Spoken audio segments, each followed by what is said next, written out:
जादुई paint brush. एक समय की बात है, एक छोटे से भारतीय गांव में एक गरीब लड़का रहता था जिसका नाम कार्तिकेय था। उसे चित्र बनाना बहुत पसंद था, लेकिन उसके पास रंग या ब्रश खरीदने के लिए पैसे नहीं थे।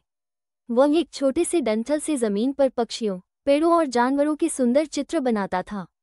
गांव वाले उसकी कला की सराहना करते थे, लेकिन कार्तिकेय ये चाहता था कि उसके पास असली रंग हो, ताकि वह अपने चित्रों को जीवन दे सके। एक रात जब कार्तिकेय एक बड़ के पेड़ के नीचे सो रहा था, तभी एक बूढ़ा आदमी उसके सपने में आया। उसके पास लंबी सफेद दाढ़ी और दयालु आंखें थीं। उसने कार्तिकेय को एक सुनहरा पेंट ब्रश दिया और कहा, यह एक जादुई पेंट ब्रश है। जिस चीज को तुम इससे पेंट करोगे वह असली बन जाएगी। लेकिन याद रखना, इसका इस्तेमाल केवल अच्छे कामों के लिए करना।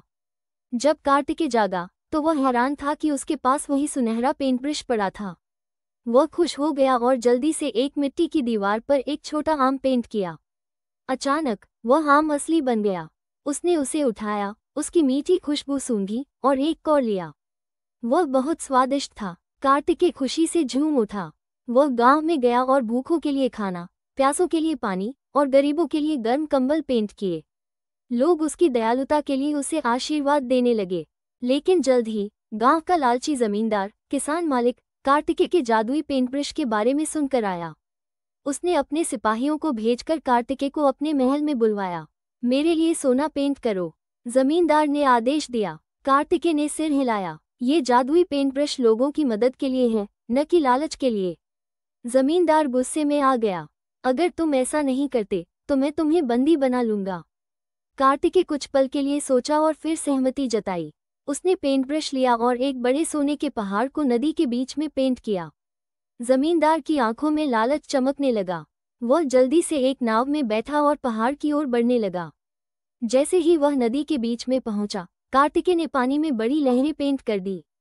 नाव पलट गई और जमींदार नदी में गिर पड़ा।